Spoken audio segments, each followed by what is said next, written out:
வணக்கம். நான் doctor Venkatraman Karthikeyan, consultant neurologist, Kauvery ஆழ்வார்பேட்டிலேருந்து பேசுகிறேன். பார்க்கின்சன் பற்றி நிறைய வீடியோஸ் பார்த்துட்ருக்கோம். இதில் ரொம்ப முக்கியமான ஒரு கேள்வி என்னென்னா, இந்த பார்க்கின்சன் வந்துருச்சு டாக்டர், மருந்து கொடுக்குறீங்க, ஆனால் மருந்து ஒன்று கண்டுபிடிக்கல, அதை தடுக்கிறதுக்கு, அதோடைய ப்ரொக்ரெஷனை தடுக்கிறதுக்கு எந்த மருந்தும் இல்லைன்றீங்க, சிம்டம்ஸ் கண்ட்ரோல் பண்ண முடியுன்றீங்க. அப்போ என்ன தான் பண்ண முடியும் அப்படின்னா, தடுக்கிறது நம்ம கையில் இல்லை, ஆனால் ப்ரொலாங் பண்ணுறது நம்ம கையில் இருக்குது. அது நம்ம கையில் எதை வச்சு சொல்கிறோம்? எக்ஸசைஸ். நம்ம அறிவியல் ஆராய்ச்சி மூலமாக நாம் கண்டுபிடிச்சது என்னென்னா, நம்ம எக்ஸசைஸ் டெய்லி ஈடுபடுறது மூலமாக பார்க்கின்சனுடைய ப்ரொக்ரெஷனை ஓரளவுக்கு தள்ளி போட முடியும்னு நம்ம பல இடங்களில் பார்த்துருக்கோம்.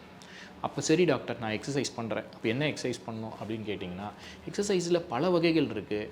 உங்களுடைய அன்றாட வாழ்க்கையில் நீங்கள் செய்ய வேண்டியதை டெய்லி செய்கிறதே ஒரு முக்கியமான எக்ஸசைஸ். ஃபார் எக்ஸாம்பிள், உங்களுக்கு வலது கையில் பார்க்கின்சன் அதிகமாக பாதிச்சிருந்ததுன்னா, அந்த வலது கையை கொண்டு எல்லா எக்ஸசைஸும் செய்யுங்க. அந்த வலது கையை கொண்டு ஒரு துணியை பொழிங்க, அந்த வலது கையை வச்சு ஒரு துணியை காய வைங்க, அந்த வலது கையால் ஒரு கிளாஸ் டம்ளர் எடுங்க. தண்ணி நடுகிறதுனால கொட்டை தான் செய்யும். கிளாஸ் இல்லாமல் ஒரு பிளாஸ்டிக்கில் எடுங்க.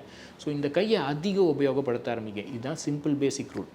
இது போக நம்மளால் எல்லா பக்கத்தில் இருக்கிற ஜாயின்ஸையும் டெய்லியும் பாசிவாக ஆக்டிவாக ஒரு மூமெண்ட்டை கொடுத்துக்கிட்டே இருக்கணும். அப்போ தான் அந்த ஜாயின்ஸ் ஸ்டிஃப் ஆகாமல் இருக்கும்.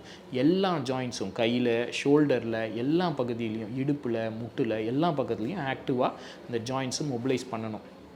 பார்க்கின்சன் பேஷண்ட்ஸ்க்கு டெய்லியும் 20-30 நிமிஷம் வாக்கிங் அந்த பார்க்கின்சனுக்கு மட்டும் இல்லை, அவங்க மனதளவுலையுமே ஒரு அழகான ஒரு நல்ல ஃபீலிங் ஒன்று கொடுக்கும். So walking is an important thing to do in Parkinson. அதை மறந்துடாமல் செய்யணும்.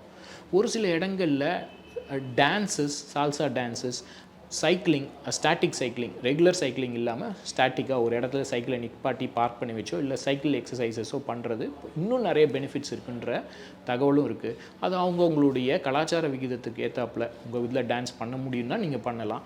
சைக்கிளிங் உங்கள் வீட்டில் வச்சுக்க முடியும்னா வைக்கலாம். இல்லை உங்கள்கிட்ட ஒரு சாதா சைக்கிள் இருந்தாலும் அது மவுண்ட் பண்ணி வச்சு அதை ஃபிக்ஸ் பண்ணிவிட்டு அதை ஓட்டினாலுமே இதுக்கான ஒரு நல்ல இம்ப்ரூவ்மெண்ட் இருக்கும்.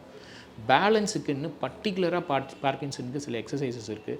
அதை ஒரு ப்ராப்பரான ட்ரெயின்டு ஃபிசியோதெரபிஸ்ட்டு கேட்டு பண்ணிங்கன்னா நீங்கள் பேலன்ஸ் எக்ஸசைஸ் பண்ணுறது மூலமாக உங்களோட பேலன்ஸை நிறைய இம்ப்ரூவ் பண்ணலாம். இதுதான் ரொம்ப முக்கியமான பார்ட். ஏன்னா இது மூலமாக தான் நீங்கள் ஃபால்ஸை ப்ரிவெண்ட் பண்ணிக்க முடியும், கீழே விழுறதை ப்ரிவெண்ட் பண்ணிக்க முடியும். ஏன்னா கீழே விழுறதை ப்ரிவெண்ட் பண்ணால் தான் ஃப்ராக்சர்ஸை அவாய்ட் பண்ண முடியும். So exercise in Parkinson is one of the most important, ரொம்ப தேவையான ஒரு பகுதி, மருந்துக்கு இணையான தேவையான பகுதி. அதை டெய்லியும் எல்லாரும் செய்யணுன்றது என்னுடைய வேண்டுகோள். நன்றி.